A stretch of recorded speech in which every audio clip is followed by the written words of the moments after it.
And I'm feeling that there is a newness or a capacity perhaps to attune, but the obstacles are still very much there. And what you said about it must be voluntary really touched me. And this feeling that there's a yearning to volunteer and to put the ego down and allow the soul to open and surrender. But there seems to also be these obstacles to that. There's a belief or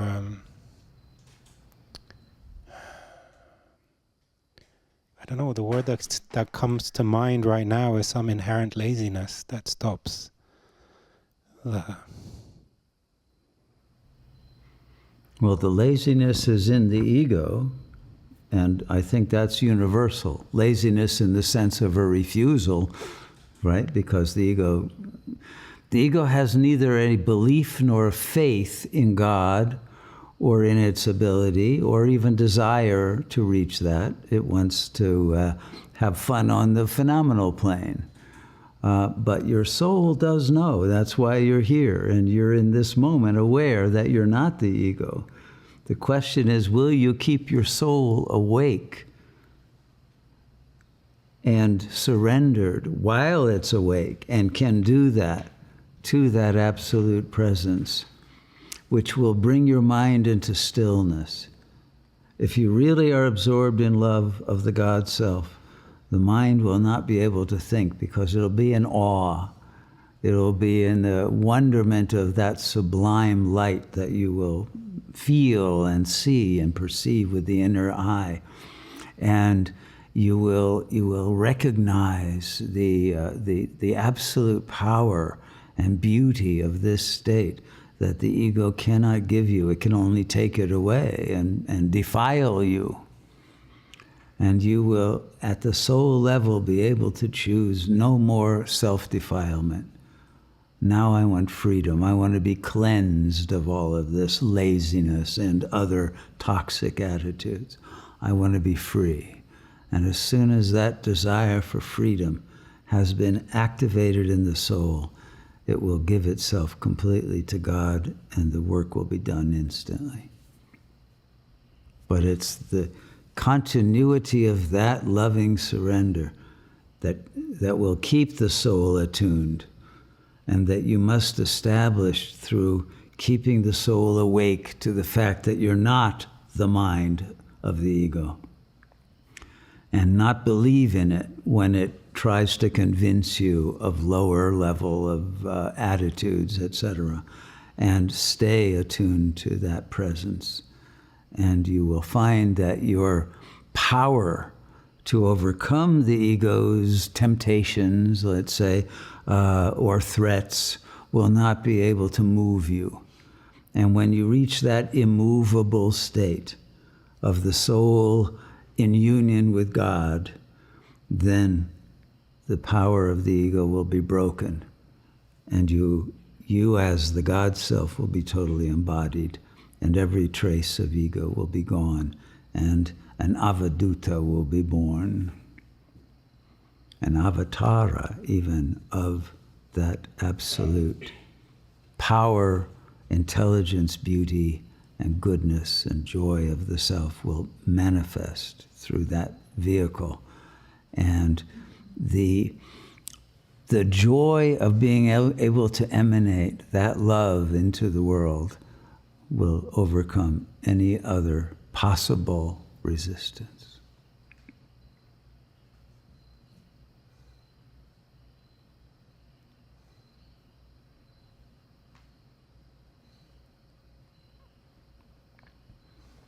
Thank you, Shunya. Indeed, in this moment and in the moment of drishti, it feels inevitable. Mm-hmm. And yet somehow those obstacles and it feels like the arms from the bog. It has no power. It's just thoughts. And when you don't buy into those thoughts, they lose their ability to grab you. It's your desire to believe the ego's illusions that gets you. But when your ego knows, and you know from long experience of having an ego that got you nowhere, that the only way is the upper death drive and letting the ego go completely. There is no other way. And if you will just stay awake to that, you won't fall again. And the treasures of God consciousness will show themselves. And once they are revealed, there'll be no going back to the ego. Blessings to you. Namaste. Question from Marnie, who asks, does intentional celibacy help further one's progress on the spiritual path? It can, but again, the word in Sanskrit that yogis vow to keep is Brahmacharya, and that means attunement to Brahman. Brahman being another name for God consciousness. And when you are attuned to that, you realize you are not a body. You have no gender. There is no sexual drive in the real self. When you are attuned to the self, there is love, but it is love free of desire. And then celibacy is spontaneous. But you are free of rules, of trying to force yourself to deny yourself at an ego level some kind of enjoyment or a sense of connection or rapport that you might imagine that you have through sexuality. But of course, that always leads to disappointment and despair and more frustration because it cannot satisfy the heart. It can give a temporary fix or a level of a kind of momentary satisfaction, but it cannot bring fulfillment to the soul.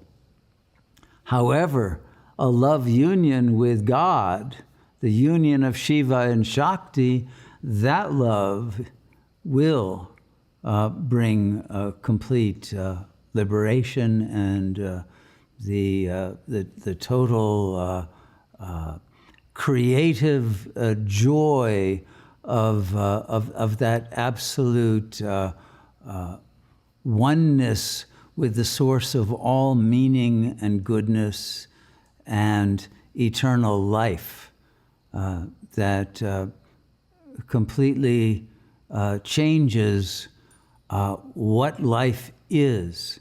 It changes the capacity to perceive the world itself as your own divine work of art in its perfection. And that is the ultimate, we could say, meta-orgasmic bliss that sexuality could only be a very tepid parody of, and could never bring, if one is performing such actions in an ego consciousness, that will only actually bring one to a lower state and ultimately confront one with one's lack. And so this is the way out. But it must be understood that it's a higher union, not simply a denial of a kind of jouissance that the ego is prone to, but it is a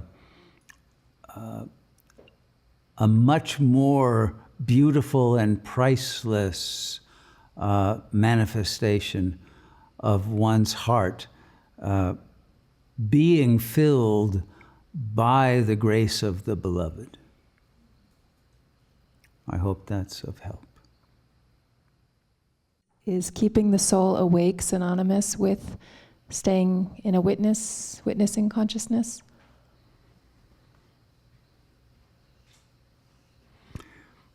I would say the witness consciousness is a partial awakening, because you have to recognize that the witness is not the ego itself, right? Because you could witness but still be within that identification. So if the witness recognizes that it is the unborn, unidentified, unlimited consciousness that is formless and bodiless presence to the bodily being, if you are witnessing your entire bodily persona and behavior from that place of realizing it's not you, then yes, it's the awakened soul. Okay, thank you.